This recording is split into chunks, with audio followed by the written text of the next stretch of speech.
দরিদ্রতা ও শারীরিক প্রতিবন্ধকতাকে হারিয়ে মাথা উঁচু করে বেঁচে আছেন রাজবাড়ীর পাচুরিয়া ইউনিয়নের প্রায় ৭৮ বছরের আব্দুল গফুর মল্লিক।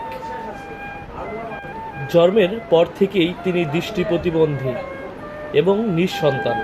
দরিদ্র পরিবারে জন্ম হওয়ায় ১৬ বছর বয়সে তার বাবা তাকে বাস ট্রেনে ভিক্ষা করতে বলেন।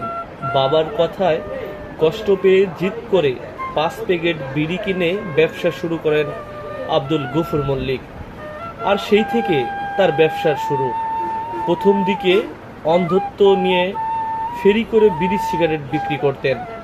এরপর থেকে নিজের তৈরি নারিকেলের নাড়ু, বাদাম ও টেস্টি হজমি বিক্রি করে সংসার চালিয়ে আসছেন জন্মান্ধ আব্দুল গফুর মল্লিক। আমার মনে করেন ছোটবেলা থেকেই আমি জানি যে নবীর দরবারে একটা লোক ভিক্ষা করিতে গিয়েছিল। নবী বলেছিল যে আপনার সমর্থ কি আছে? বলে আমার গায়ে একটা চাদর আছে, বলে ওই চাদরটা বিক্রি করো। তখন ওই চাদরটা বিক্রি করলো। ওই চাদরটা বিক্রি করলো, নবীজি একখান কুড়াল কিনিয়ে দিল। নবীজির শিক্ষা করো না, ভিক্ষা মেহনত করিয়ে খাও।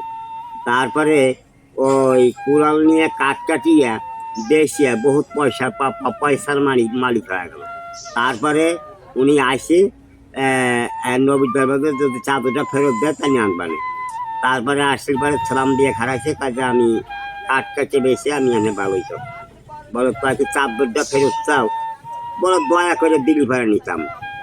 তারপরে শেষটা আমি ওই চাদরটা ফিরে নিয়ে গেল। নবীজির শিক্ষা করুণা ভিক্ষা মেহনত করিয়া খাও।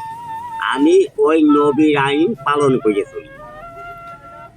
আর এলাকাবাসী জানিয়েছেন, গফুর মল্লিক সমাজ ও দেশের জন্য অভিন্ন দৃষ্টান্ত স্থাপন করেছেন। গফুর মল্লিকের শেষ জীবনে একটি দোকান দিলে গফুর মল্লিক ও তার পরিবার নিয়ে তারা সুখে শান্তিতে বাকি জীবন কাটাতে পারেন। সরকারের কাছে স্থায়ী একটি দোকানের জন্য আকুল আবেদন জানান স্থানীয় এলাকাবাসী। খোলাবাড়িয়া গ্রামে ৮০টি পর একজন বৃদ্ধ আছে জন্মান্ধ, কিন্তু সে নিঃসন্তান। সে নিঃসন্তান হওয়ার কারণে কিন্তু তার একটা শিক্ষা আছে, সে কখনো হাত পেতে মানুষের কাছে হাত পেতে বা কারো সাহায্য নিয়ে বেঁচে থাকতে চায় না। এই জন্য সে ছোটোবেলা থেকে সে বলছে, আমরা জানি সে ১৬-১৭ বছর সময় বয়স থেকেই রাজবাড়ির এই অঞ্চলের যে ট্রেন লাইন আছে, ট্রেন লাইনে সে বাদাম, হজমি, তারপরে নাড়ু এইসবগুলো বিক্রি করে খায়। তার সংসার নিঃসন্তান হওয়ার কারণে স্বামী স্ত্রী দুজন তার যা সামান্য হয় এই আয়ের পয়সা দিয়ে খায়, সে নিজেকে গর্ববোধ। আমরা তাকে একটা আদর্শ অনুকরণীয় বলে মনে করি। যারা ভিক্ষা করে তাদের এই ভিক্ষাবৃত্তি বাদ দিয়ে নিজে পরিশ্রম করে খাওয়া অভ্যাস করুক সবাই, এটা আমরা চাই। উনি আমার প্রতিবেশী, উনি কারো কাছে হাত পাইতে খায় না। উনি এই কর্মী করে খায়, গাড়ি গুড়িতে বাদাম বেচে, নাড়ু বেচে, এই টেস্টি হরমি বেচে, তারপরে পাপড় এই বাদাম বেচে, সব করে খায়। গরিব মানুষ। আমরা বিয়ে হয়েছি থেকে হেনে আমরা দেখতেছি যে উনি অন্ধ মানুষ, উনি কর্ম করে উনি খায়। তার ছেলে মেয়ে নাই, উনি কর্ম করে খায়।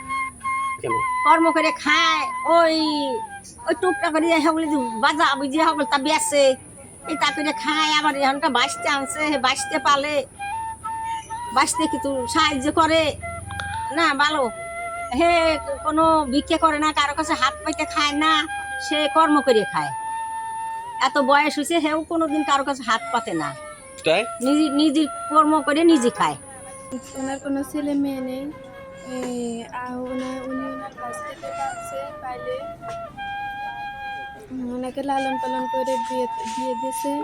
এখন আমার দায়িত্ব আছে ওনাদের দেখাশোনা করার। আমার যতটুকু যথেষ্ট, আমি তাদের দুজনকেই দেখাশোনা করব। মরার আগ পর্যন্ত আমি নিজের শ্বশুর হিসেবে আমি তাদের দেখাশোনা করব।